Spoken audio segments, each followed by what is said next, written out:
You are listening to episode 5 of the Lewis and Kyle Show with Ethan Reeves. There's a big one that goes through all of these things. So this is a thread, and I just realized this because you asked this question. I never realized it before.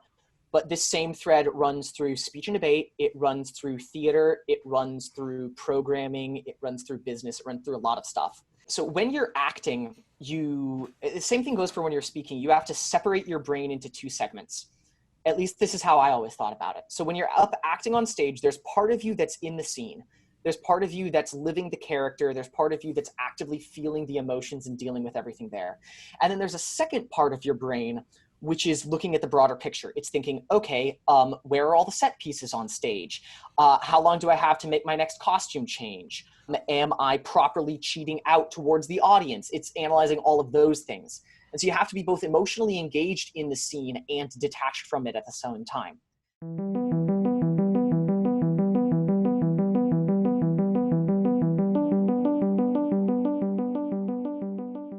Hello and welcome to another episode of the Lewis and Kyle Show, a podcast where we like to bring on very interesting, successful, happy, motivated people and dig a little deeper on what they do, why they do it, how they did it, and learn from them by asking thoughtful questions and having a fun conversation. Today, we're joined by our friend Ethan Reeves. I actually met him in chemistry class in my freshman year. I'm not sure how Kyle met him. He runs a speech and debate software company that even my own team here in Nevada uses, and I didn't even know him before realizing that we use the software he created, which was a really cool connection. He's a Renaissance man. He sings. He's an athlete. He's a programmer. He's a public speaker. He's just an extremely interesting and diverse person. So I'll let him tell us more about all those different passions and projects he has. So Ethan, welcome to the show. Thanks for having me. Yeah, it's our pleasure. The first question, a little timely, more than I realized, is you're homeschooled, and I think a lot of that contributes to how you're able to do so many interesting projects and have so many interests developed before you even started out in college. So the first question is, can you tell us a little more about your experience being homeschooled, and then after that, talk about maybe some pointers from people that are now unexpectedly homeschooling their kids? Right, so it's a good question, because being homeschooled definitely did define a lot of my early identity and the way that I related to myself and to social expectations and structures of authority. The biggest thing I got away from it that I took away from homeschooling is I've almost always been in control of my own life and of my own education and of my own time. I've never really been forced into a structure where I just had to toe the line and check the boxes.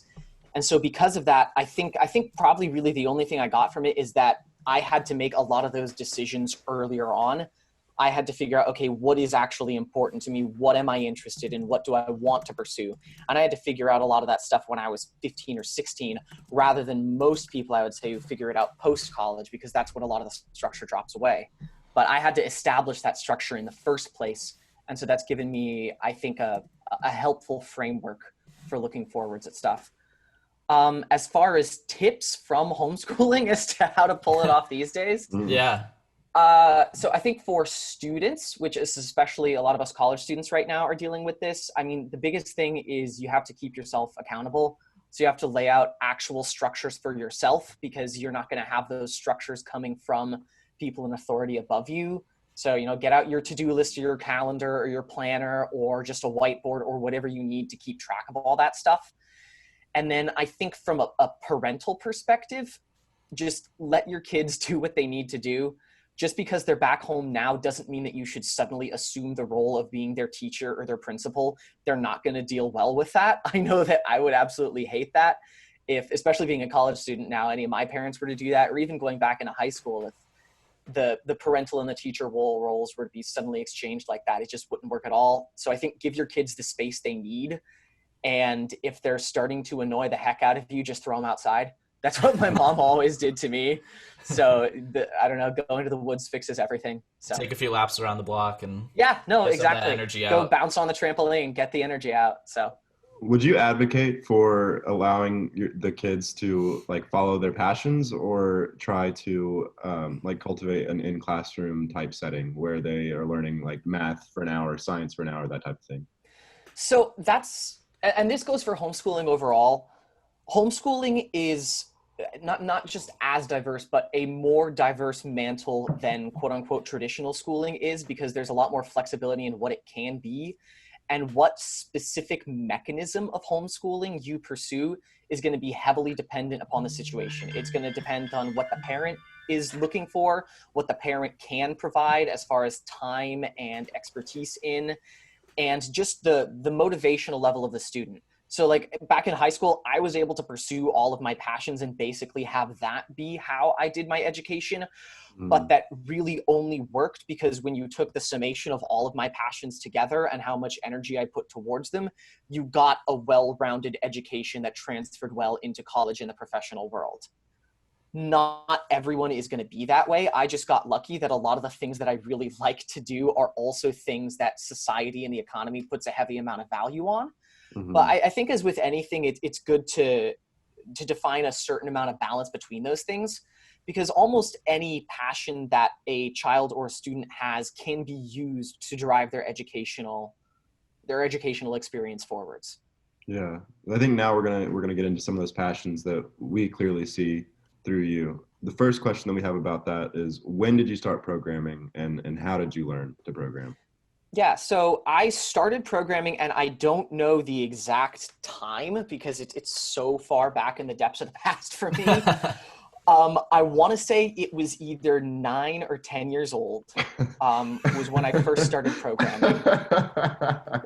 So it's hard to remember learning to program because these are like very deep early childhood memories. Early childhood, yeah, of course, yeah. Right. So, because I basically learned to program almost right after I learned to read. I didn't learn to read until around 3rd grade. I was very late coming to that. But I basically started programming. And so my dad's been a software developer and a very incredible, very talented engineer for the past 40 years, doing a bunch of very cool stuff. And so a lot of people ask, like, well, did your father teach you? And I'm like, well, not really. Basically, all that happened is, and I remember this, I remember one day my dad sat me down at a computer and showed me a little Python program called Turtle. And Turtle is basically where you type in simple programming commands and you drive this little turtle and it makes like circles and diagrams on the screen. And I just really thought that was fascinating. And then that was a Saturday evening. And I remember that the next day in Sunday school, I was writing for loops in Python in crayon on the back of my coloring sheet. And that's my earliest memory of learning to program. The first big program that I wrote was a clone of a little submarine game from my mom's PDA, right? Personal Digital Assistant. I built a clone of that. And then about a year after that, I built a Yu-Gi-Oh card counterfeiting program. Well, tell us about the counter. What do you mean by that? So I just meant that you would put in all of the statistics and the image and like the levels and everything that you wanted. And it would generate a PDF that had 9 cards on it that would let you print it out and cut it out, because that's what I wanted as a kid. And I just built what I wanted. Did you ever try to use those? Oh yeah, no, I mean, I used it with my friends. I didn't like try to like sell them or set up an empire or anything, but I'd like to make the point that he was like 13 when this was happening. yeah. When I was 13. We can't doing these things. That's true. So then what kind of projects? So you started doing games and little handy stuff, and then when did you get into trying to kind of make your first commercial project? Because I know it's in high school that you started this company.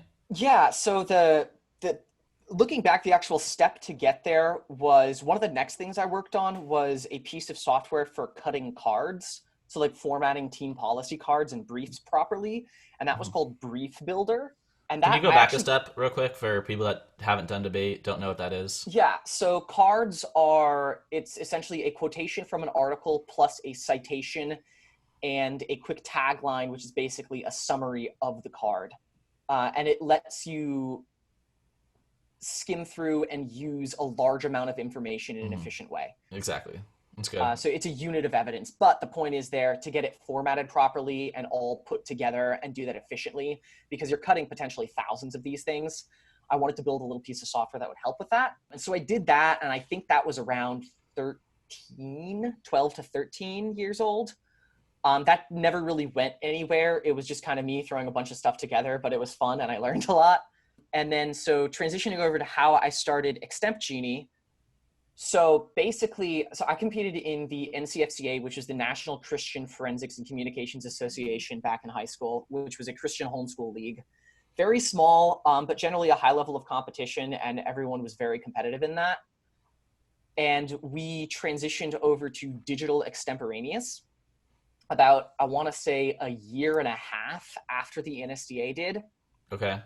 And I had done extemporaneous for 2 years before that, and it had been, to be honest, a little bit of a nightmare. We had 26 filing boxes filled with articles and printouts, and that was just a pain to deal with. And what is extemporaneous speaking? Right, yeah, good question. I did debate, so I know I did all these things too, but right. I competed. I didn't write programs for any of it. I was just a participant. Yeah. But an explanation of what these things are. So extemporaneous. Extemporaneous is what's called an individual event in speech and debate, which means that it's just one student competing, not on a team, just for themselves. And the basic format of it, and it varies a little bit depending on the league, but you're given 3 current event topics, generally sourced from the past 90 days. So questions about the news and things that have been happening in the world. And then you have a certain amount of preparation time, usually 20 to 30 minutes, to prepare a 7-minute speech on that. And you're allowed to reference articles and such that you have originally off or these days downloaded to your computer. Because you can't use the internet back before it went in preparation. That's the big key. Right. Exactly. So back before computers were allowed at all, everything had to be printed. And then computers were allowed, and most people were just sort of doing a print save to PDF sort of thing and keeping them all in a Dropbox folder. But I figured that there was a way to automate the entire process. And so basically the first year I just wrote a very small piece of software that took about 20 RSS feeds and culled through them and downloaded every single article that showed up in those RSS feeds to the student's computer and put it into an interface to search and read through all that. And what that does is it removed thousands of hours of individual effort, and that formed the kernel of what would grow into my current business. Okay. That's awesome. So your business is an automation of that problem where you're carrying around like tubs of paper, because when you get this card that is random, you need to be able to find information about that. Right. And you have no idea what the topic's going to be. You have to have aggregated all that potential information in advance, since you can't use Google or anything once the round started. Exactly. And that's the core of it, but it's spread out beyond that to a bunch of other things as well. So there's the ability to collaboratively work on like highlighting content inside of it and organizing things into folders and collections. There's an integrated shared practice questions feature where students can submit and then I review and republish practice questions for extemporaneous so that they can work on that. There's a dashboard for the coach so that they can look at analytic statistics on how their entire team is functioning. Yeah, I saw that feature. I thought that was a really clever feature you added, letting the coaches see who's putting in what amount of work and stuff. Right, and even how much are students actually reading? Because the metric used to be how much are people filing, like how many actual articles you're saving, but since you can hit a button and download 300,000 of those, that wasn't really relevant anymore. So I figured, okay, well, where do you actually learn from this? So it lets coaches track how much time their students are spending reading. Yeah. So on the business side of that, like you're a one-man operation running presumably a pretty large business if Lewis is high school. Yeah. Across the country from you. Yeah. Exactly. Yeah, it's tens of thousands of customers. So what's that been like for you? Because you're a full-time student. I've watched you have a full-time job before. You're very active. You're outside all the time. You've got a kettlebell with you like constantly. So how do you do it? So I mean, it's been a trip. The biggest thing that I'll say is the workload varies heavily dependent on the season. So the business itself is seasonal, and most of the actual business side of things happen in the fall when school budgets are opening up. So that's when I'm dealing most with customers and such. In the spring and summer, it's essentially dead because at that point, anyone who's going to have purchased will already have purchased. And at that point, it's just maintenance. Historically, I've generally used the summers as my development time when I've been implementing new features and fixing things. So I rewrote the entire software from the ground up freshman year of college, and that was a lot. That was probably the most work I put into this thing ever. It was about, looking back at like my programming logs, it was about 6 months of full-time work that I put in addition to being a full-time student during that period. So that was a lot. But I mean, I think the biggest thing is, so you got to build systems, right? I was going to say, it seems like I was going to say systems my assumption was when Kyle was like, how did he handle this? I'm like, he probably just automated everything as he could along the way. Yeah. Right, exactly. And so, I mean, the vast majority of my business happens through online credit card payments, which means I don't even have to touch that, right? So I don't have to deal with those customers. They just purchase it and then the licenses are granted to them.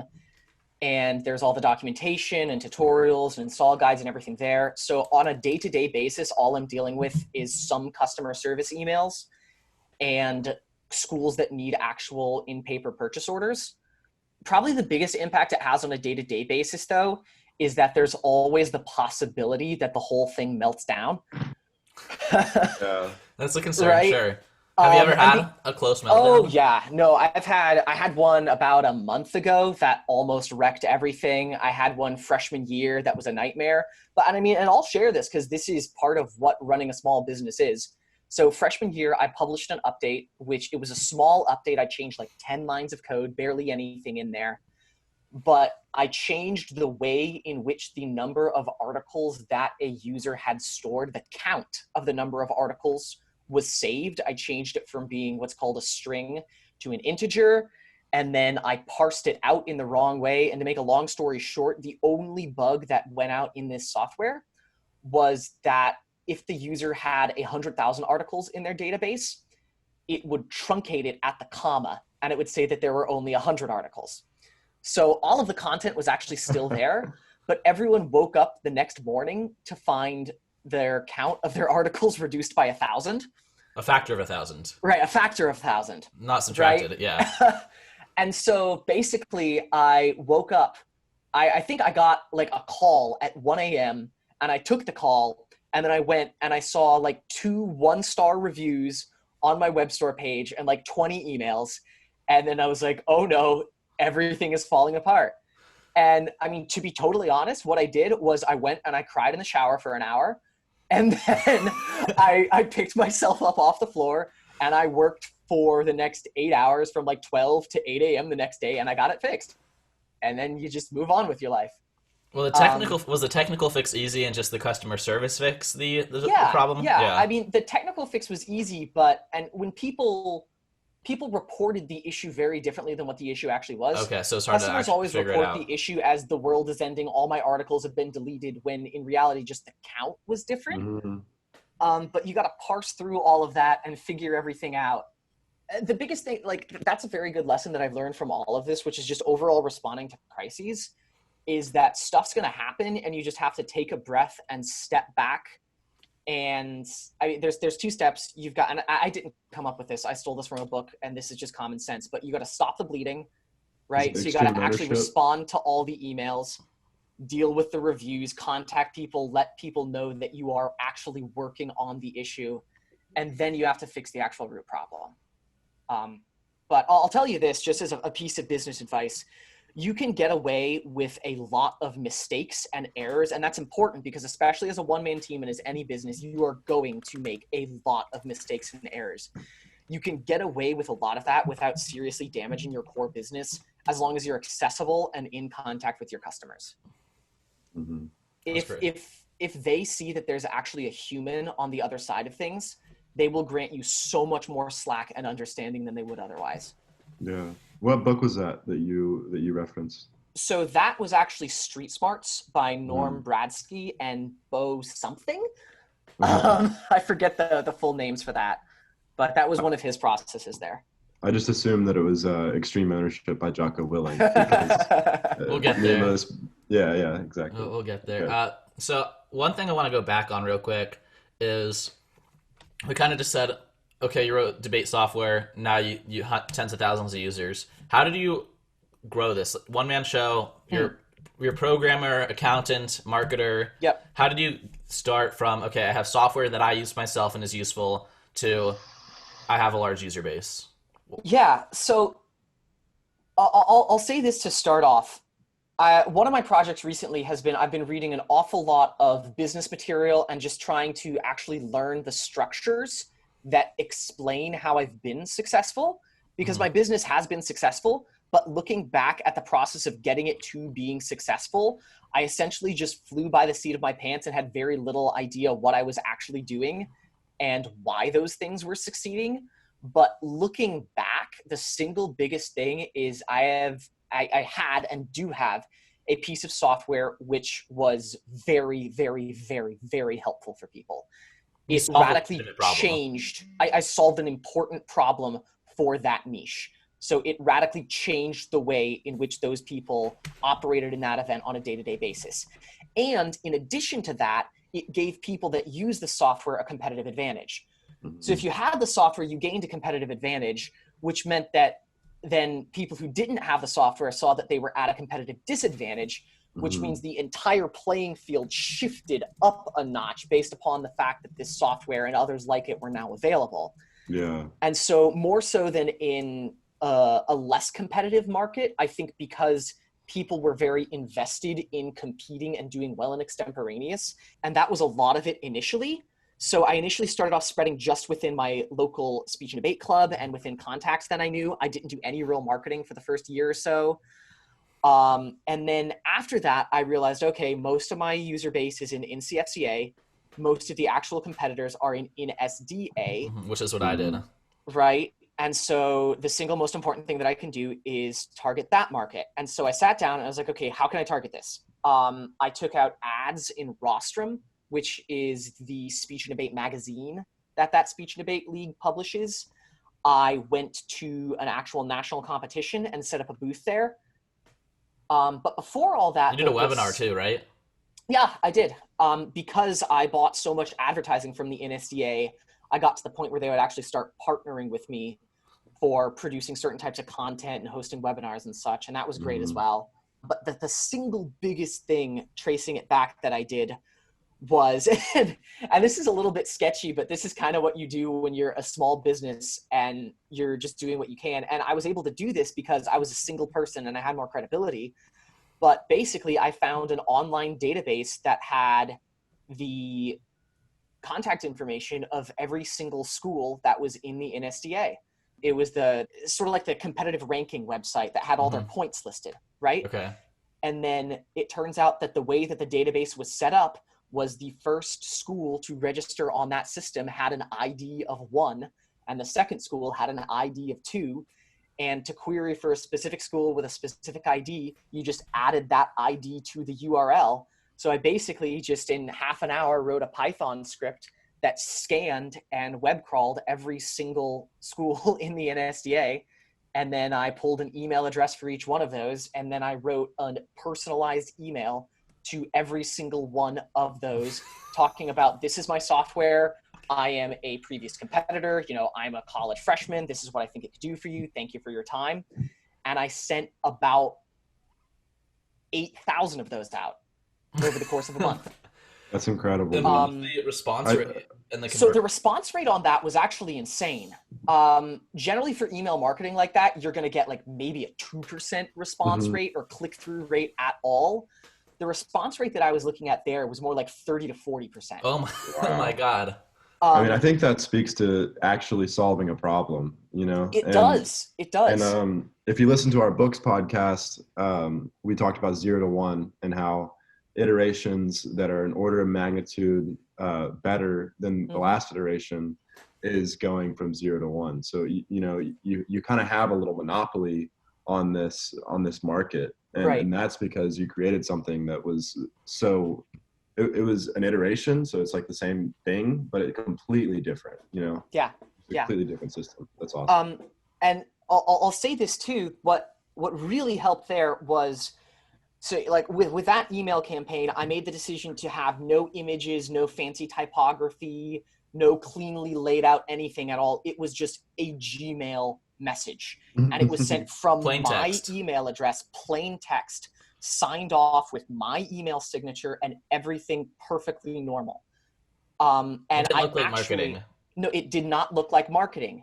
And in fact, I didn't even send it through a service like SendGrid or something like that. What I actually did was I wrote another little script where I had a spreadsheet of all the scraped email addresses on one side, and then I had my Gmail on the other side.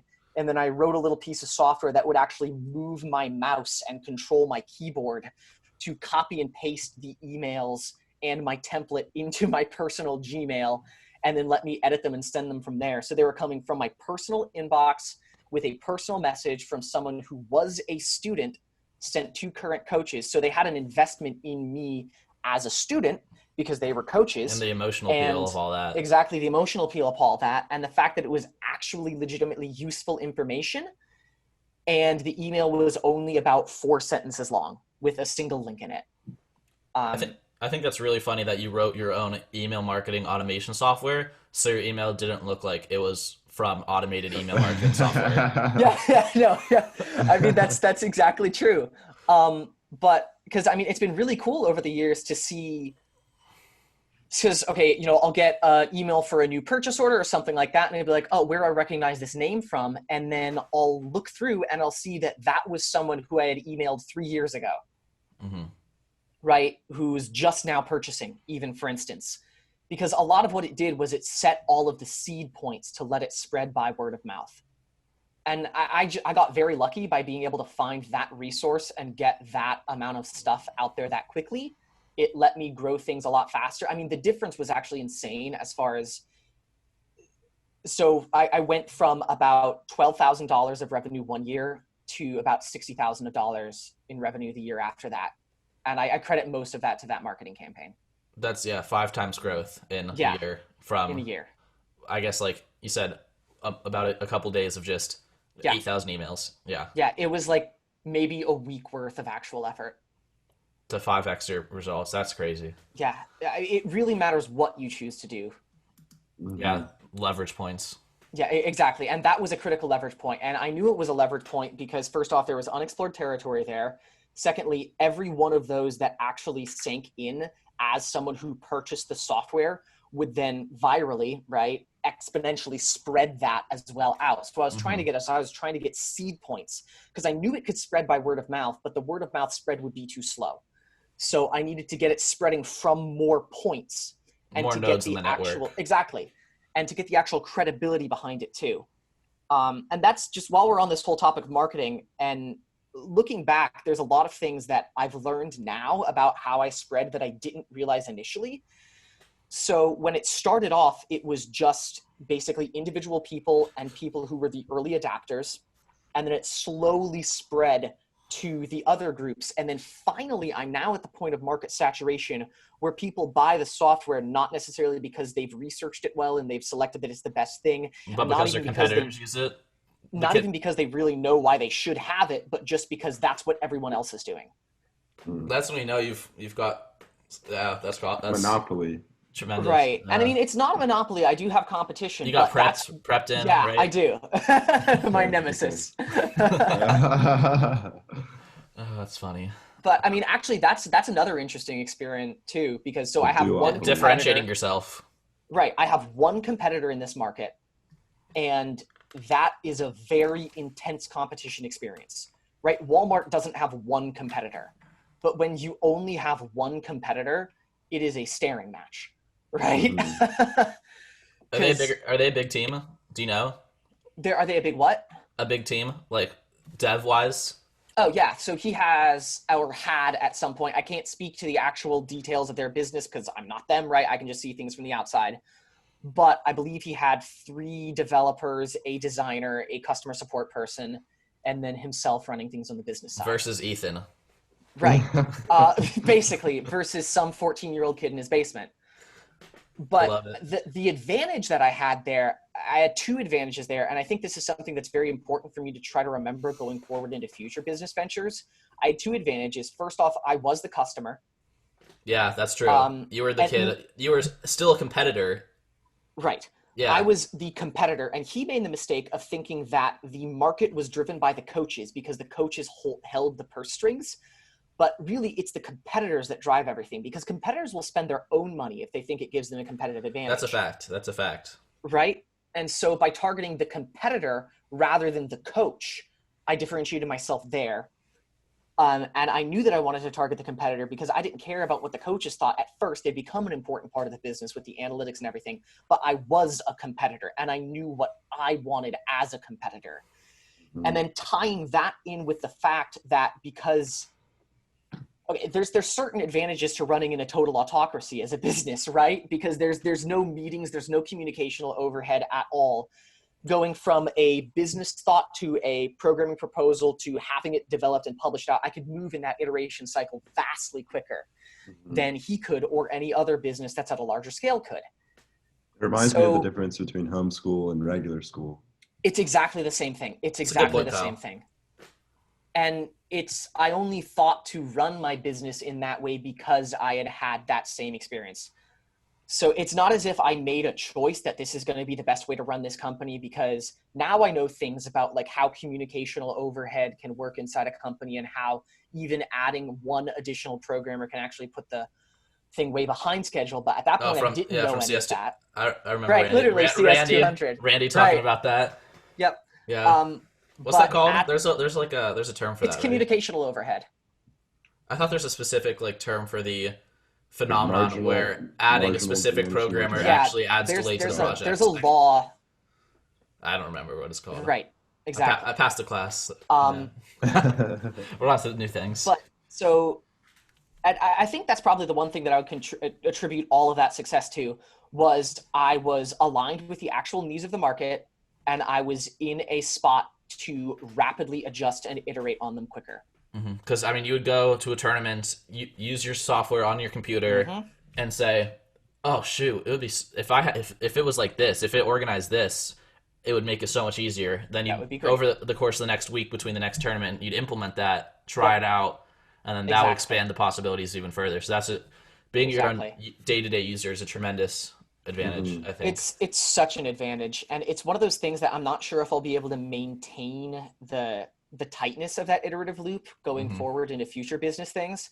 Just secretly start competing again. Just shave the beard, go to high school tournaments. And the flip side of that is, I don't run my business perfectly. I don't put as much effort or as much time and thought and precision into it now as perhaps I should. And that's because I've got a lot of other things going in my life right now as well, right? But I've noticed that there has been more of a disconnect between when I was competing day to day and using the software and writing it, and where I am now. And I can feel how the iteration loop has gotten larger, and that's a bad thing.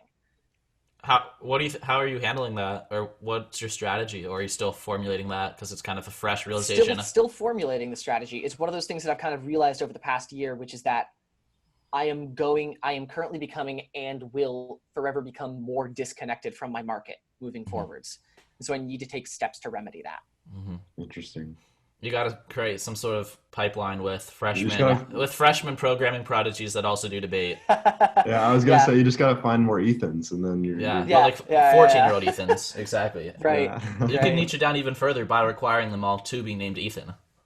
Because then the coaches might still think it's you. Right. Exactly. Well, that was an awesome example and story of your business, and you're very reflective about it. And I really like how you came in and you kind of just, when you're doing it, you're in high school, you're one-man show, you're doing whatever you think you need to do in the moment to get the next result, improve the product, get more customers. And now you're kind of more in an academic thinking context, and you're like, okay, why did that work? What can I actually learn from this? Because I might be graduating from this business in a couple of senses. How do I replicate my success? And using your own history as a case study is a super powerful experience to be able to have. So that's great. Let's get in. Yeah, one critical thing that I want to say there, which is, and this has been a hard lesson for me to learn, for anyone who has any semblance of success with anything early, it's very easy to think that the thing that made you successful was you. Your Midas touch. And that's a very, very dangerous thing. So it's not simply that any business venture that I have is going to succeed because of me. It's that a certain set of scenarios lined up to make this a success. And it's critical to see what those set of scenarios and circumstances were so that it can be replicated. Yeah, if you didn't solve a Not you, legitimate it's problem, exactly. you would not have seen the same success. Even if Yeah. your product was 10 times better, Yep. it wouldn't have mattered because it just would have been another neat tool. You know what I mean? I think that's a display of humility as well, to be able to retroactively realize that about your business and Absolutely, yourself. Kyle. Yeah, that's very I was just important. going to say quickly that it was really interesting to hear how, you know, you were doing all these things just naturally, and then through your current education with the business books, you're like, oh wait, that's this, or that's this. Yeah. You know, that's really cool. Let's get into a couple of your other just fun passions and talk Yeah. about that a little bit. So you also do theater and you sing. Let's hear just, I mean, I've only heard that like once. I only knew that from like one little icebreaker we did as a group once. And Yeah. you just like belted out into song. And that's all I know about the fact that you're like also a performer. Yeah. So I did theater all throughout high school. I did about 60 musical productions, I think. What do you mean, like performed in or? Performed in. Okay. Yeah. What do you mean 60? That doesn't even make. Like one show 60 times or like 60 different No, shows? as in like 60 different shows. Because Wow. over a period of 10 years, Running I a was full-time doing, business, competitive in debate, also taking classes. Yeah. Okay. I was heavily active in theater for 10 years throughout high school. Well, it's before high school at that point. It's basically from like age 9 on, once again. And I would do 5 to 6 shows a year. And so that just built up over time. And then I did What was your role 7 in these years shows of usually? voice lessons as well. 7 years that of would- voice lessons. Yeah, that would depend as well. I mean, different shows are different. I was lucky enough to get a lot of lead roles, and that was a blast. The secret advantage that I have there is I'm a male tenor in theater, and the demographics of being a tenor really help out. It turns out that vocal, first off, on a genetic level, being a tenor is rarer than other vocal parts for a male. And then secondly, on a social level, it's rarer for guys to be involved in theater than it is for girls to be involved in theater. So I had 2 demographic advantages, which meant that I just didn't have that much competition. And I mean, I did my best on everything too, but that's definitely part of it as well. Same thing. Just because you're a tenor doesn't mean you get the part. You also have to be good and a good actor. Right. You have to be on pitch as well. Exactly. Do you still do theater at all, or? I did some freshman and sophomore year. I haven't had as much time to allocate to that. I'm doing voice lessons with the university right now, actually, which is great as just a single credit voice for non-majors class. And theater and voice overall have been very important because they're so drastically different from everything else that I do. I mean, I'm an electrical engineering major with a minor in mathematics and computer science, and I run a software company. Everything's very analytical in general. So having a much more artistic, emotional, subjective outlet has been very important. Sure, I think Speech and debate and theater are closer than you're giving it credit, though. Like, they absolutely are. I did interpretive events all throughout speech and debate as well, which is you do HI or DI or which yeah, one? I did HI. I did humorous dramatic. intro. I did duos. I did everything. Can you say what that is exactly? So an interpretive event is I really miss them. They're a blast. So imagine if you're They're fun to watch too. So you take a book and then you cut out sections of the book. So you reduce it, abridge it basically, down to like 10 minutes. And then you perform the entire thing yourself, playing all of the characters. And it is a really unique, beautiful art form that you can learn a lot from. And I miss them. They're an awful lot of fun. I did HI too, Kyle. I did The 2,000-Year-Old Man by Mel Brooks and Carl Reiner, where I just did a very old man Jewish accent for the whole thing. That was pretty much the only thing that was funny about it. Yeah. And then I did Diary of a Wimpy Kid at 2 tournaments, and then I realized I did a terrible job making the script. I stopped and just started doing Extemp instead. So you said that there are very little intersections between, software like mathematics and theater. Were there any that you can point to that were intersections that helped you on either of them? Yeah, there's a big one that goes through all of these things. So this is a thread, and I just realized this because you asked this question. I never realized it before. But this same thread runs through speech and debate. It runs through theater. It runs through programming. It runs through business. It runs through a lot of stuff. And I guess I'll get there. But okay, so when you're acting, the same thing goes for when you're speaking. You have to separate your brain into two segments. At least this is how I always thought about it. So when you're up acting on stage, there's part of you that's in the scene. There's part of you that's living the character. There's part of you that's actively feeling the emotions and dealing with everything there. And then there's a second part of your brain, which is looking at the broader picture. It's thinking, okay, where are all the set pieces on stage? How long do I have to make my next costume change? Am I properly cheating out towards the audience? It's analyzing all of those things. And so you have to be both emotionally engaged in the scene and detached from it at the same time. Same thing goes for when you're doing speech and debate. There's one part of your brain that is actively speaking and constructing sentences and dealing with all of that stuff. And then there's another part of your brain which is looking at what's going to be my next point. How's the judge responding to this? Do I have the sticky tags on my evidence properly? And so you have to process two things at the same time. And I think it's more than two. I think it's way more than two. I'm taking that there's one that's dealing with speaking and everything, and then there's one that's dealing with everything else and is frantically running around between all of those. Exactly. Right? And debate is high stress. It is high stress. It is high stress. You're doing all of that under pressure. But the thing that I just realized right now, is that same exact way of bifurcating your brain so that in one section, you're engaged with the situation here, and in another way, you're looking at the broader picture is incredibly valuable for instance, responding to crises in businesses, right? Because there's part of you that is emotionally responding to that you just experienced basically miniature trauma, but then there's another part of you which is analyzing it and looking at it from a higher level down. So do you think that there's transfer between these different contexts of just being able to multitask in high stress situations, or not even high stress, but just high computation in small amounts of time? Yeah, absolutely. Okay. Same thing, speech and debate, theater, business. Business actually is less so than this because you generally have more time to respond to things than you do in theater and speech and debate. Because it's the artificial constraints of like right. the actual performance, the actual set, the actual speech itself. Like things are happening and you have to deal with them and you have to keep going. Okay. And that's the show must go on, right? Sure. I think that's a very interesting lesson. And I think the transfer you got from that, not to just repeat myself, is super interesting because a lot of people do pursue different lines of activities and don't really take one. They're not compounding the benefits. They're not like accruing the benefits of, okay, doing these disparate activities, but it sounds like you found a way to do seemingly different things, but analyze them or think about them or realize the way in which they reinforce each other. I think that's something that is true of a lot of the habits and a lot of your activities that makes you very successful is there's compounding benefits to everything you do. Because if you become really good at programming, right, first, like your business is based off programming, right? But the way, or the end user experience of your business is based on programming. It's here's software I made that helps you out. But the way that you're able to run your business so effectively, I mean, one of the ways, right, is the fact that you're also creating internal software solutions to every set of problems, which makes you better at running your business.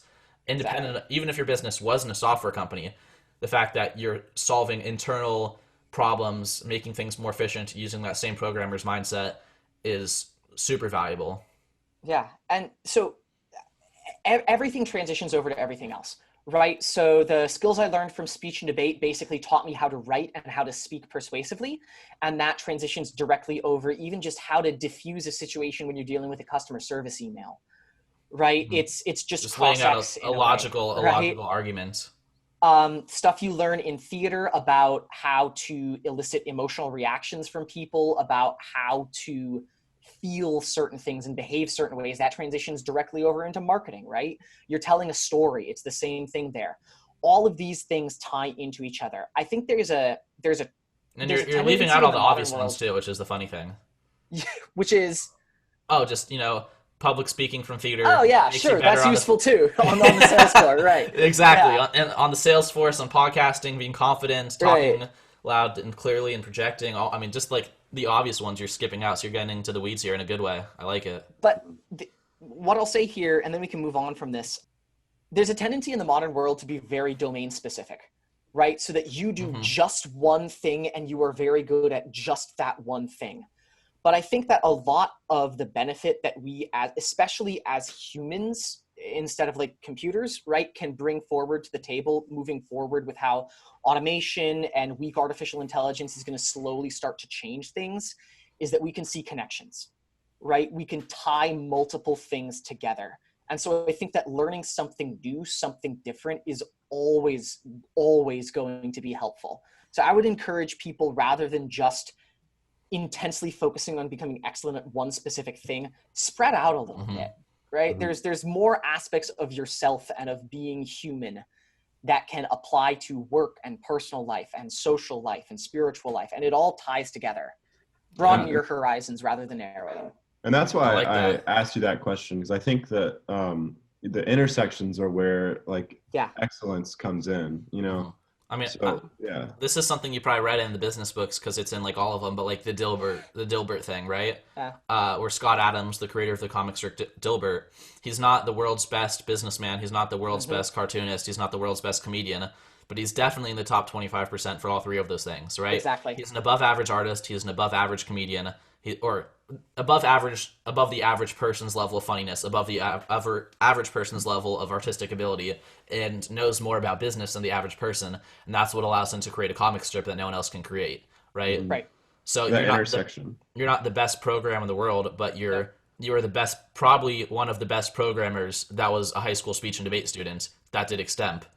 That at the right time, who was homeschooled so that he had additional time to devote to specific projects. Exactly. But it's the fact that you're combining those things in a unique way that no one else is that's making you better. Because if you just try to, at 14 years old, okay, I'm good at programming, I want to use this skill to make some money, I'm just going to apply for programming jobs. You probably wouldn't have been, like, I'm sure you're very talented, but you're not, like, programming's not the thing that you're the absolute best in the world at, right? It's the fact that you combined it with something where there's no competition in programming. Because historically, speech and debate kids are, like, liberal arts, pre-law type-minded people, not the science tech-minded. So that's how you apply that competitive advantage. So what are some things that you're currently learning? So what I'm currently working on now, and that's one of those, it's a big question that I'm always asking myself. So, you know, I've got school happening, right? That's important. I have all of like the base level stuff, over the past about 3 to 4 months, my main focus has been on consolidation. So as in just like getting things better that are necessary, right? So I've been focused on business and a lot of that stuff for a long time, but okay, like how good are you at feeding yourself? How regular do your laundry and dishes get done? You know, like have you established good working systems for that? Do you have ways of recharging your energy? So I've just been working on a lot of those like being a decent functioning human things for a while, which is important. But what I've shifted into recently, and this is a project that's been on the back burner for a little bit of time, and I honestly did some soul searching, and I realized that the single biggest source of anxiety was that I wasn't pursuing this as much as I thought I should be. And when there's that cognitive disconnect between what you think you should be doing and what you are doing right now, at least for a person like me, that drives me insane. But what I've been trying to do is, so post-college, my plan is to start and run businesses.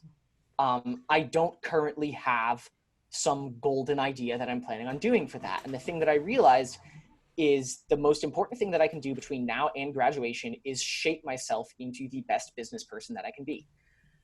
Right? And so I spent a lot of time trying to look for, okay, how do you learn that? How do you get there? And it might not be the best solution, but what I've come up with is, okay, there's a book out there called The Personal MBA. By Joshua Kaufman? Yeah. It's a good book. First off, would highly recommend that. It's one of the most informationally dense and useful things I've ever read. I should probably reread it, honestly. It's fantastic. There's so much in there. It's an incredibly broad perspective on everything. It's just like very good. A crash course on the 10 most fundamental components of business. Sales, accounting, finance, marketing. It's a good 10-minute chapter on every one of those things. And his blog's fantastic too. It's very good. But that book was based upon a summation of a wide set of business resources. And so the other part of the Personal MBA is the reading list. And it is 99 books that he has compiled and heavily curated and selected. And the thing I really appreciate about that list is he lists exactly what his selection criteria are. right? And so every single one of those books fits in there for a specific reason and has held value over time and is differentiated from the other ones in there. And so what I'm doing is I'm reading through that list, right? So over the next 1.5 to 2 years, I'm going to try to go at least a pace of 1 book a week. I am reading through all of those. I'm about 9 books in at this point. And do you think it's valuable so far? I have learned a ridiculous amount so far. What's been your process for reading these books? Because I'm sure you're not just reading them and not making notes and not kind of... Yeah. So I've been developing that slowly too. It? But yeah, exactly. Because that's the most important thing. Because to be honest, I don't give a crap about reading 100 books. I care about actually learning from them. Exactly. That's something I know. Right. I know you wouldn't just read a book to read a book. So I want to hear more about your plan for actually integrating that knowledge in a useful way. Yeah. The only thing that matters is what do you actually learn from it? And then how do you actually act on that?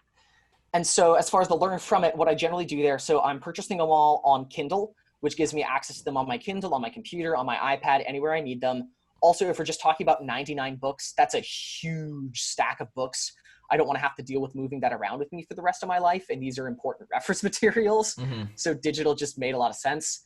As I read it, I highlight aggressively things that I like, that I deem important, that I deem useful for me typically.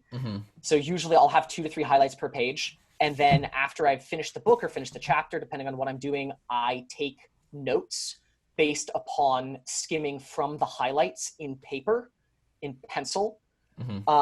Taking them on paper is very important there because first off, it helps you retain it better. And it also forces you to actually summarize and synthesize. In your own words. In your own words. There have been studies that have been done, and I've known this myself, when you take notes on a computer, when you take the initial batch of notes on a computer, you tend to just copy things over. And most of learning comes from taking in information and processing it to the point that you can spit it out in a different way. And so by taking the notes in paper, in a little tiny column, I only have 4 or 5 words to express a concept. And in order to express a complicated concept in 4 or 5 words, you have to understand it and be able to communicate it and synthesize it. Yeah. So that's been very helpful. We could have a whole conversation on knowledge management. Oh yeah. So I take that into paper. And then once I have that in paper, I then take the paper notes and I transcribe them over to my computer. Okay. Because my paper notes are nearly illegible. What I think is really interesting about that is this is a book I'm reading right now called How to Take Smart Notes by Sanke Ahrens. Okay. I've been summarizing it on Twitter and the author liked my tweet, so I'm pretty hyped about that. But describing a very similar process to what he outlines in this book as an effective way to read and retain. Because the process he talks about is as you read, you can make what he calls fleeting notes, which are notes that aren't designed to be your permanent reference material. It's just highlights in the chapter so that after you read the chapter, you can come back in, review your highlights, and turn those into a useful note. And what you're doing is exactly that. So you're making the highlights, reviewing them, making a quick summary of what that highlight meant in the margins or on paper in a very brief format.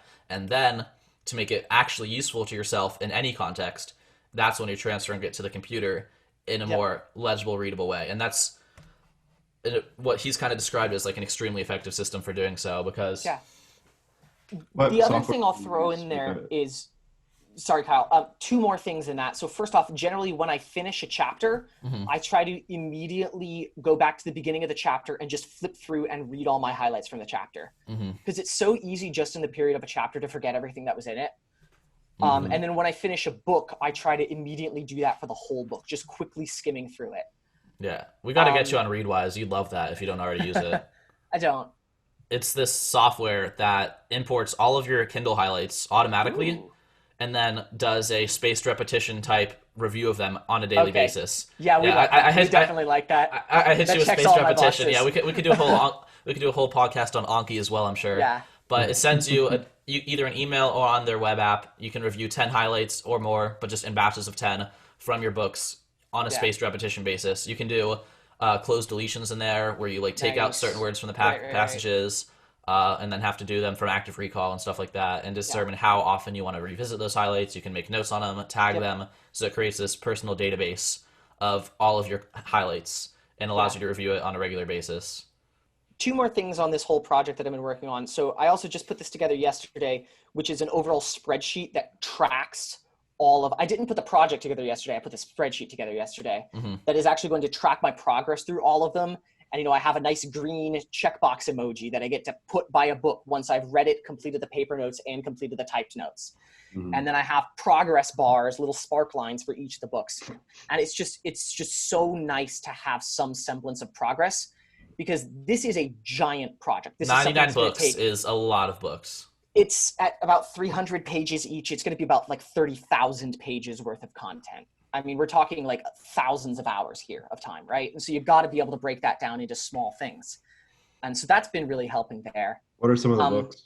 So some of the books. Or what are the 9 you've read so far? Yeah. So what have I read so far? Let me go find that for you. Let's find the spreadsheet. Yeah, I mean. Find the spreadsheet, right? So actually, okay, off the top of my mind, it's been Street Smarts, The Power of Less, Blue Ocean Strategy, Rework. Okay, I have Rework right here. Yeah. Thinking Fast and Slow. Daniel Kahneman, Amos Tversky. Yep. Yeah. A couple more that I can't remember right now. That's a solid list, though. Yeah. Yeah, it is. And you read all of Thinking Fast and Slow? I am 3/4 of the way through. Okay. I have that not book technically is finished it not yet. It does 300 not have pages. a check mark. That book is not. That is a fat book. Yeah, that's one of those books. I don't even know if I'd recommend reading it all straight through at once, because that's more of a reference book than anything else. Yeah. And so one of the other things that I've been trying to do with all of this is there's a difference between knowledge and accessible knowledge, right? Okay, let's get into that. I am very much so trying. I hate chance, right? And especially when it comes to business, because my first business, it was all based upon chance and instinct and intuition. And that was useful and it got me where I need to go, but I can't depend on that moving forwards. What I need to do is have actual mental models and strategies laid out for these things that I can go back and reference to, and principles, right? Structures for making decisions, for laying all these things out.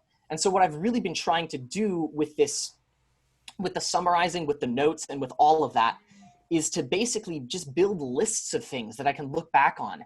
Because, 10 years down the line, if I'm like, okay, I need to increase revenue, I can just quickly go flip back through my notes and I'll immediately have, 10 different ways that you can increase revenue inside of a company. And yes, you could sit down and think up all of those, but most of your ideas aren't new ideas, right? Very, very, very little is actually innovative. And so it's just, if you can access things that other people have done before you, that's so much more helpful. That's fantastic. I think it's hilarious, Lewis, that you asked the question. You're like, I know that you have a way that you are tracking all this. And he's like, he's like, yeah, I mean, I have a spreadsheet. There's 4 levels of notes, like spark lines, everything. Yeah. I got some good stuff on reading and something called progressive summarization, which is kind of what you're doing. Yeah. But if you read the article, and it might give you a few ideas for like how to even improve the process even more. And we'll have to tell you about Roam Research, because I think that would really level up your game here. Go for it. But we can do that later. So it's a note taking app, that network thought. But we can we can get into it. It's a little in the weeds. I want to hear you talk about Jocko. Jocko, yeah. Who's Jocko? Why is he important to you? What have you learned from him? Yeah, so Jocko Willink was a Navy SEAL for something like 20 years. He led U.S. forces in the U.S. SEAL forces in the Battle of Ramadi. So something that might be familiar to people, Chris Kyle, American Sniper, right? That was Jocko's lead sniper. But the biggest thing there, so there was a point in my life, most of my life, I've actually been very lax, right? I've been very seat of the pants. I've gotten by on basically privilege and talent and luck, right? And that can only take you so far, though. And so there came a point, it was about end of freshman year, midway through sophomore year, where I started really sort of looking at myself deeper and figuring out, okay, are you what you could be right now? And the answer was no. And one of the things that really helped me get through that was all of the content that Jocko has produced. There's the Jocko Podcast. He's got a large series of books, but all of it is basically, it's just very down to earth, sane things. The core of all of the philosophy is discipline, right? And discipline is doing the things that you know you need to do. It's taking action in a regular, automatic basis. You don't depend on motivation. You just depend on actually doing what you need to do. And that has been such a freeing thing for me, because it is transferred over into every single other section of my life, to the point where I have it tattooed on my forearm, right? I have discipline leads to freedom here on my arm. And I've seen the results of that everywhere. Like literally everywhere, from just having a pre-cooked, pre-frozen burrito in my freezer so that I'm not starving to death, to working through, 100 business books to get me where I need to go professionally. And it's been a shift in perspective about what is an acceptable baseline for me. That's great. It's kind of, you have this realization that, okay, I've been, by all conventional measures, very successful. And that's just a result of dumb luck and the fact that I'm a little bit smarter than the average person. Imagine where I could be if I actually was strategic, right, and had that same potential. One of the other things, I've always been, I did debate. I was into philosophy.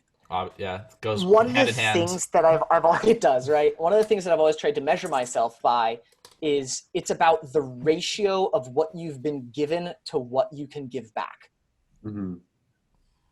Right?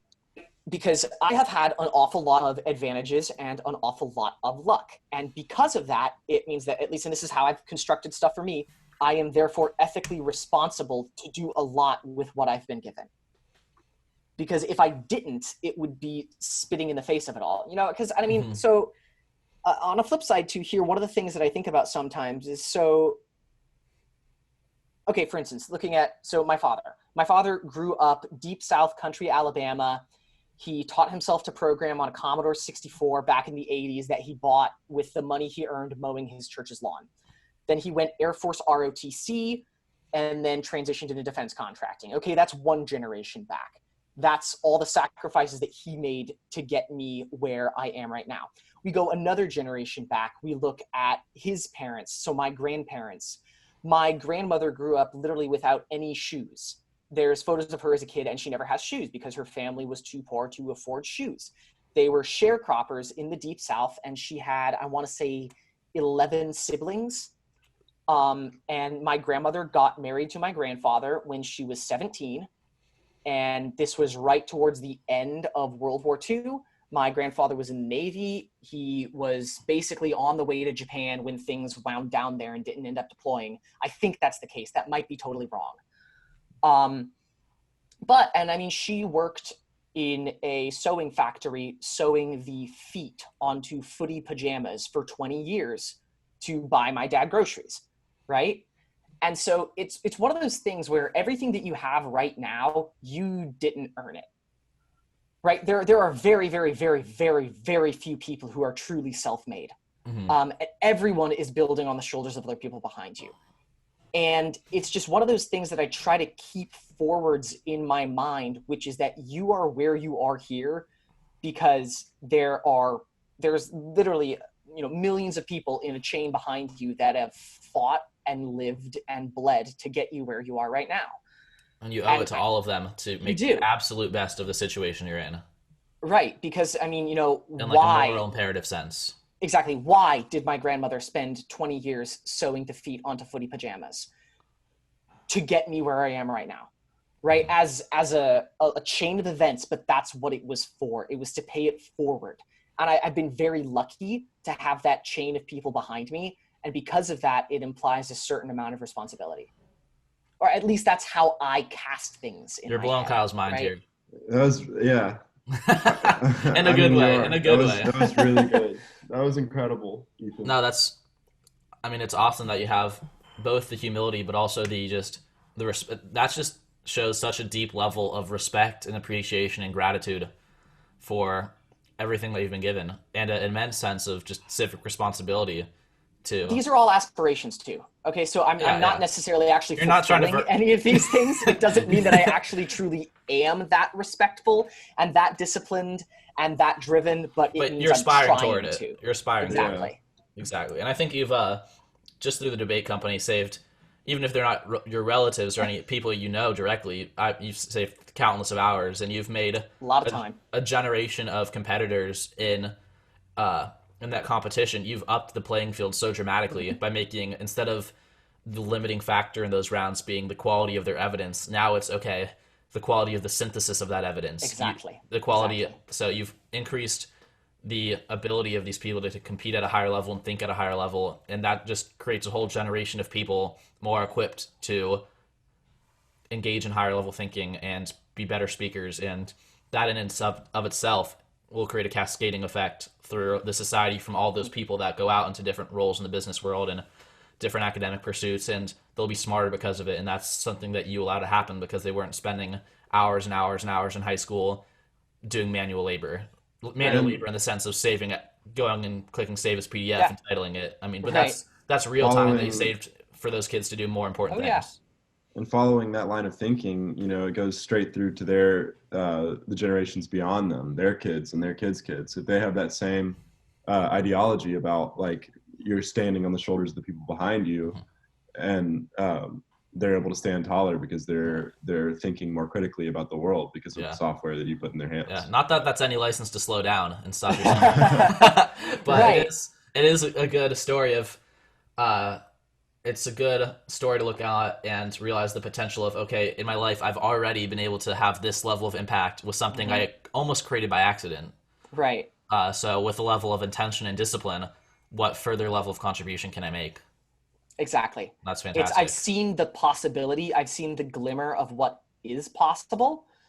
And now I want to see how far it can go. Yeah, I think one huge avenue of potential for you, and this is something you've obviously worked on with Locality and other things, is these are all projects you've done with really without much collaborative effort. This has been like, how much can Ethan accomplish in an 8-hour work sprint in a basement? Not even how much can Ethan accomplish if he has a team of 20 people helping him expand his potential. So that's just a huge avenue for expanding your productivity and output by opening up the door to collaborate with large teams. Right. And I mean, but on the flip side here too, that's one of the things that I've been really trying to learn through all of this reading. And that's something I really gained from Locality was I was working on a team for the first time ever. And that's a totally different ball game. Is I have a specific set of skills which have applied very well to a specific set of business and life experiences. That doesn't mean they're going to transition well to everything else, right? To be honest, saying that you're highly skilled at one thing is the same thing as saying you are highly blind about something else, right? And so identifying the gaps in all of that is what I'm trying to do moving forwards. You talking a little bit about Locality? That was a project you were working on. We had Ryan on here last week and put that episode out and kind of explaining the social theory and his purposes for it. But what's your perspective on it? So Locality was a application that we were trying to build to help catalyze in-person community, right? That was the goal behind it. And at this point, it's pretty much stagnated and gone its way because there were a lot of mistakes along the way, and I've learned so much from all of that. Probably, I think the most important thing that I learned from that was that I do not have a Midas touch, right? It was... I mean, to be frank, I put 2 years-ish of effort with one summer being full-time and got an actual yield on the business side of zilch. And that's very important because literally before coming out of Genie, coming out of high school, it was one of those things that I said to myself, I was like, okay, Ethan, you need to fail pretty soon, right? Otherwise, when you do fail, there's going to be way more at stake. And I think that's one of those reasons why, in general, you should always try to pursue opportunities that present themselves because you're going to learn, you're going to grow from it. Yeah, it sounds like you got a lot from that experience. I did. Yeah, that's great. One thing related to Locality, but not actually related at all, is the kettlebell. Yeah, the kettlebell. Tell us about the kettlebell. You love the kettlebell. You think it's God's gift to exercise. Tell us why that is. Right. So the story behind this is over the summer, we were all working in a large co-working space together and a entrepreneurship program. And every day I would bring to work a 40-pound kettlebell. Yeah. It's just like a steel ball with a handle. Yeah. Yeah. And I would sometimes, like when I was at my desk waiting for my software to compile, you do a couple kettlebell swings or like a couple cleans or snatches or something. I mean, I think I like the kettlebell because it's versatile, it's a full body workout, it's portable, it's relatively cheap, it can be used quickly, it's a simple instrument. I also think there's something kind of nice and aesthetic about just a big ball of metal that you have to fight with, like a big floppy off balance ball of metal. Because especially when you're writing software, when you're dealing with other people, sometimes you just need to get angry at something. And so it's nice to be able to just take out your like physical and mental effort on the kettlebell rather than your coworkers. And it's also like physical fitness is important for me because it ties into mental resilience and physical resilience and everything else there. So. Yeah, I think watching you from across the room use that kettlebell every day was really cool. I would come over and use it sometimes as well. Yeah. I did CrossFit for a while, and the instructor there would always say that if he was going to go to an island where he could only bring one thing for fitness, he would bring a kettlebell, which is kind of a no-brainer. Yeah. I mean, so right now, so Tuscaloosa is under a 24-hour curfew, which is, there's a bunch of different words for it: lockdown, shelter in place. They're all the same thing. But it's been nice to have. I have a kettlebell, right? And then I bought I think it's called a power tower. So it's basically a pull-up bar plus dips bars plus elevated push-up bars all in a stack together. And that's been keeping me sane. Do you have that in your apartment there? I do. I have it in my apartment, yeah. And that's really nice. So I think that flows nicely into the coronavirus and everything that's happening with that. Could you share a little bit about how it's affecting your life and what you're doing in this quarantine to come out stronger, and then also just what you think about it from a high level view? High level view, right? So how it's affecting my life right now. So University of Alabama, all its classes are online. School is canceled. Most people are not back from spring break. So most of my friends and strong social ties are no longer in Tuscaloosa. There's, you can't go out to eat. There's nothing to do in the city. So it's, to be honest, I'm kind of enjoying it. I'm really kind of enjoying it because so much of the time I get annoyed at all of the little things that come up, right? So like I have detailed time logging stuff, and I track and I time block my days, and I know how much time it takes for me to get to campus and get around campus and all of that stuff. And I don't have to deal with any of that right now. And that's kind of nice for a little bit. So it's been nice to remove a lot of those things and just focus on the people who are here that I care about, that I can spend time with, the things that I know that are important for myself, and to be able to do those. So as far as what I'm doing to come out stronger, I mean, I'm focusing more on reading. I'm focusing more on establishing the routines and habits that I need to for the long term. I'm focusing more on intentionality because there's a lot of the default structure that's in place in all of our lives has been stripped away, right? You don't see your friends when you go to class. You don't hear your friends talking about the due date for your assignments. So you have to be responsible for that yourself, right? You are not next to Panda Express when you're on campus, which means you have to make your own lunches. So it's all of these things that the structures have been stripped away, and it would be very easy to fall into a pit of Netflix and microwave pizzas, right?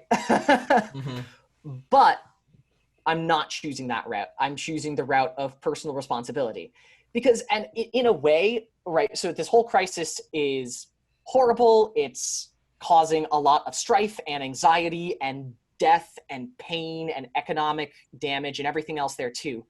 But I think the way that you look at a crisis is absolutely critical. Over the long term, improbable things become guaranteed, right? Yeah, I mean, I've always known. Exactly. Black swan events are going to happen. I have always known that within the period of my 70 to 100 years, maybe 120, we'll see how life extension stuff, technology goes or whatnot. We'll see how my telomeres are doing by the time I'm 70.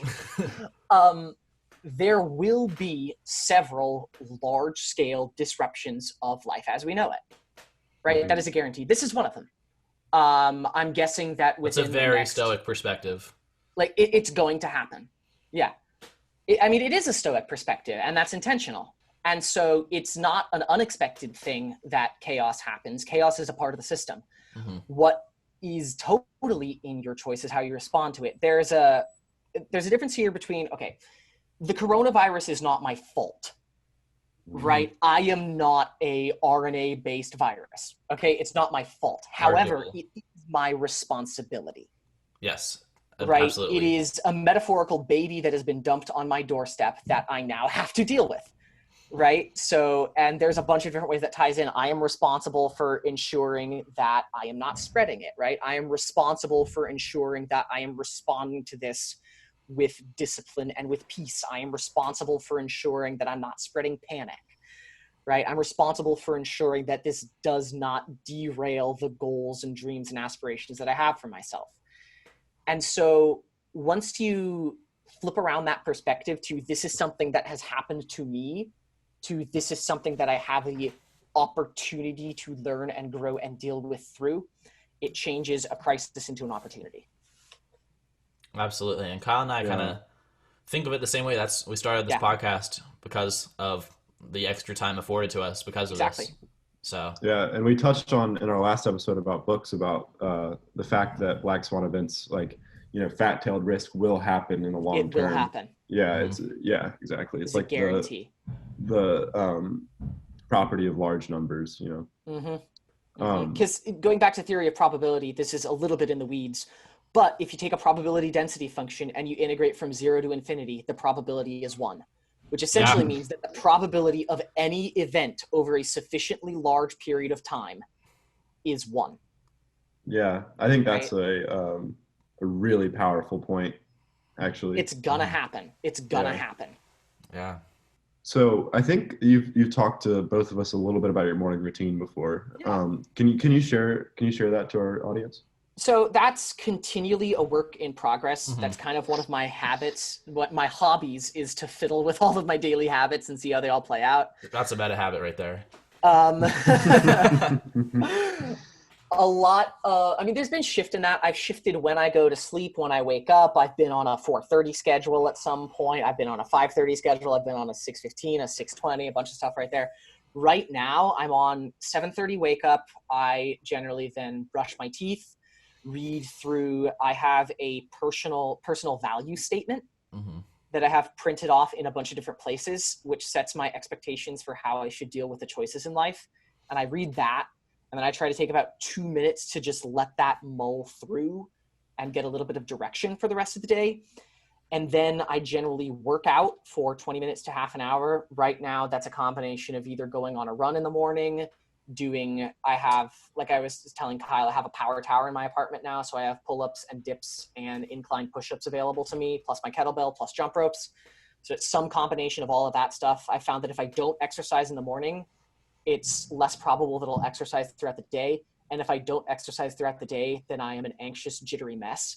So physical fitness is one part of it, undoubtedly, but also just maintaining my sanity is very critical there too. And then usually after I work out, I will drink some water and I take my supplements, which right now looks like... What's the stack? What is the stack? So once again, I've shifted through a bunch of stuff there. At one point I had a whole stack of nootropic compounds and all this jazz, but then I did more research into that and I was like, wait, none of these have a single study about long-term effects. Not a single one of them. And if you're going to be taking something every day for the rest of your life, the accumulated effects matter. So these days, basically, I take a multivitamin, I take fish oil, I take I don't know how many milligrams it is, but I take a certain amount of creatine. Creatine especially is very well studied. And then I have like a green powder juice thingy. Oh, I like those, yeah. So I take one of those in the morning. Micros and macros. Yep. And then I eat breakfast. And then generally when I'm eating breakfast, I do my planning for the day. And this transitions into one of the other things that we're going to talk about, which is how I deal with personal productivity systems and planning and all that such. And so what I do for that is, that's a system that's been shifting around a lot. I started off with a straight bullet journal, which slowly shifted into basically a bullet journal where the only thing I had in it was time blocking. And then I have swapped over to a A5 6-ring refillable planner binder at this point, as bougie and sort of annoying as that is. But then inside of that, there's a couple critical components. So I have my daily sheets, which I have drawn out in a Google Sheet, actually, that I adjusted everything properly to be the right paper size with everything I need in that. There's a couple things on that. I have a section for just notes. I have a section for overall tasks that I need to write down. And then I have a wide column down the left side that has my daily essentials. And this is probably, I think, one of the most helpful tips that I can give in this, which is I have a list of, I think it's 7 things right now that I need to accomplish in a day. And I'm very forgetful. I tend to get involved in my work or in my recreational activities or something like that. And so just having a list of stuff I need to come back to helps out a lot. Actually, if you don't mind, I'll just read through that really quickly. Yeah, I'd like to hear. I was about to ask for it anyway. So things I've got to achieve in a day in no particular order. I need to drink 2 liters of water. I need to eat 3 meals. I need to have slept over 7 hours. I need to exercise. I need to have socialized. I need to have achieved something. And outside of personal productivity and everything else, I need to do something extra that I love. That could be reading a science fiction book or playing a game with someone or going for a walk in the morning. And I found that if I can actually check all of those boxes, the little voice inside my head that yells at me on a day-to-day basis is perfectly happy. Wow. That's awesome. I really, really like that. That has helped a lot. And then I also have a morning checklist and an evening checklist in there. And then the core of the daily is I have time boxes laid out. Mm-hmm. So I have 16 hours worth of time boxing laid out in 15-minute increments. So then I can, and on different days I schedule to a different level of precision, right? Because it depends on where you are. But I've found so much so that if you set a time, if you pick what you're going to do and when you're going to do it, it will actually happen. My general rule of thumb is if it's not on the schedule, it doesn't exist. Okay. Even if that's as simple as blocking out 2 hours that are just called work. Mm-hmm. And then I go over to my overall task lists and I just do things on there. But as long as you have to give the time a purpose. Yes, like a batching interval. Exactly, right? And that's a fine thing to do. But if I don't do that, and that's been a habit that I built up over the past year and a half, actually, is using those time boxes. Mm-hmm. And it's at the point now where the habit has its own pull. And if I don't do that, and if I don't have that recorded, it gives me anxiety, which is actually good because it's an important thing that helps keep me on track. Mm-hmm. It's a sense of security that I know what I've done and I know where my time and resources are going. Do you do that on the weekends too? It depends. Some weekends I want to achieve a bunch of things. Like another thing I've done during quarantine, I found 2 old raised garden beds out to the side of my apartment complex and ripped them all out and planted a garden. Right. So like, that's one of the things that I did have time blocked out on one of the weekends, was 4 hours for fixed garden bed number 2. Right. And the other thing with time blocking that I really find is important is it's not about just making work happen. Right. It's about making things happen. That's all it is. It is a tool for taking your aspiration to do something and changing it into an actuality of the thing will now happen. I time block out everything from like, I've had blocks which literally say do nothing. I have blocks which say 2 hours to watch a movie, but as long as it's allocated up in advance and I know that it's there, I feel way more comfortable about having that time to relax. Absolutely. And the other advantage there too is blocking out specific time for work and relaxation is critical because that means that I don't feel guilty about my relaxation time. I think that's something right? a lot of people miss about time blocking is if you schedule, you can, just because you're time blocking doesn't mean you're blocking every minute towards work. No. If you block in your leisure, it's going to be higher quality leisure because you're more, because you can actually, it's what you're supposed to be doing. You're supposed to relax. Like every day in quarantine here, I've been eating lunch at 12 and I could eat lunch in about 10 minutes at my desk. I have a bunch of stuff meal prepped. I could just eat it while I work or read something, but I've chosen not to. Instead, I take a nice hour to cook myself something nice and watch an episode of Avatar: The Last Airbender, and that's been a really great thing that brings some joy to my day. But the point is, if I wasn't as disciplined about that and as rigorous about that, then it wouldn't happen. Mm-hmm.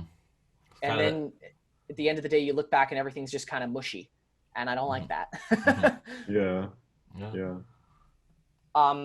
The only other things I'll say about my personal planning / productivity systems, I have 2 other modules in this planner system, which is I have a overall task list that follows it's called personal Kanban. Yeah. I don't know exactly how to pronounce that. I think it's a Japanese word. I don't Yeah. know. But basically the core thing there is you have a queue of options of things that you need to do. I have that divided into personal, business, and school, because those are the categories that my life generally breaks down into. And then the key thing is that you try to be only actively working on at a maximum 3 of those at a time. Mm-hmm. So you don't have, I found it's very, very, very detrimental to have a bunch of things in progress at the same time. It's much better to get like one thing done and get it off of your mind. Mm-hmm. So, it's a to-do, doing, and done Trello board on paper. I use a laid out spread in my planner, and then I use sticky notes for the actual individual tasks so that I can move them around, which works well in an analog system. And then I have just a standard calendar that I made in Google Sheets and printed out. And the calendar helps a lot too, because it gives you a wider perspective on things. Mm-hmm. It's the macro and the micro. Yeah. I love that all of your personal productivity systems are built by you instead of being bought on the internet like most people would do. You just made it in Google Sheets. Right? I mean, to be honest, I find those won't work.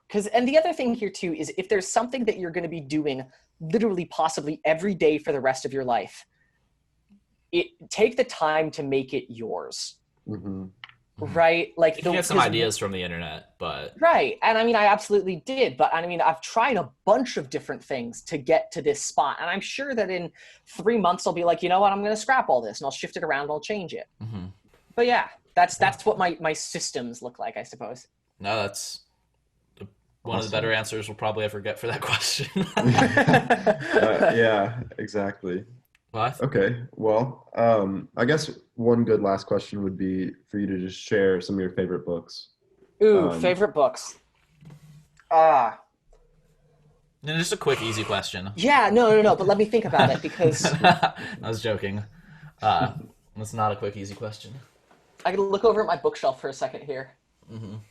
Yeah, that's what me and Lewis did for yesterday. So if we're gonna go into, I'm gonna start with fiction. I am a huge fan of science fiction. I love my 700-page science fiction books. Dune. Yeah, no. So I've got a giant poster of Arrakis on my wall. Yup. So Dune and Hyperion are my recommendations. Read Hyperion. You would love it. All right, I'll check. You would absolutely adore it. Hyperion. Got it. The structure of the first book is a science fiction. It follows the same structure as the Canterbury Tales with Pilgrim's Tales that all tie together into an overall narrative. It's a great book. Fantastic. So Dune and Hyperion. And then 2 weird ones that I've always come back to. The Chuang Tzu, which I'm totally mispronouncing, but it is a collection of Taoist writings, actually. And I have found that to be very helpful for just kind of opening your mind up and not focusing so much on all of the little things. If you're familiar at all with the story of the butterfly dream, right? Is it a man dreaming he's a butterfly or a butterfly dreaming he's a man? And just talking about the relativity of a lot of those things, that's the original source for that. The Chuang Tzu, it's a good read. It's very fun. I recommend the Burton Watson translation. That's what I have and I've always read. And then last one on this list is it's a little tiny book from 1952. It's called I Dare You, and I would very, very, very highly recommend it. It's very short. When you start reading it, make sure you have about 2 to 3 hours because you're probably going to just go ahead and read the whole thing. But it's just a very good, enthusiastic, positive, encouraging, practical guide to just living a good, sane life. And that's one that I'll crack open if I need a little boost. That's great. Yeah, I just finished reading the 6 books of Dune. Ooh, wow, all of them. Dang. All that Frank wrote. I just finished book 6 right. 2 days ago, and I started. Are the rest of them worth it? It depends how invested you are. They're different books. Fair. They're good, but they're different. They're not the same at all. And the first half of the series is very different from the second half. Yeah. And then technically doesn't finish until books 7.5 or 7 and 7.5 or whatever that his son writes, but I wasn't willing to get into those, and I just looked up a summary of those on Wikipedia. I said I finished everything the author wrote. Well, Ethan, this is fantastic. This is everything we hoped it would be. You're Glad to hear a super interesting guy. You got a lot of interesting stuff it. going on. You're humble, which is awesome, and you're doing things to take I your try to be. talents and raw potential and make something worthwhile of them. Thank you. So Means a thank you so lot. much. Thank you so much for coming on with us, and stay safe out there. Yeah. Wait, watch, and wash your hands. And wash your hands. One parting message That's from been my Ethan. motto. Wash your hands. All right, cool. I'm gonna stop recording. Thanks, guys.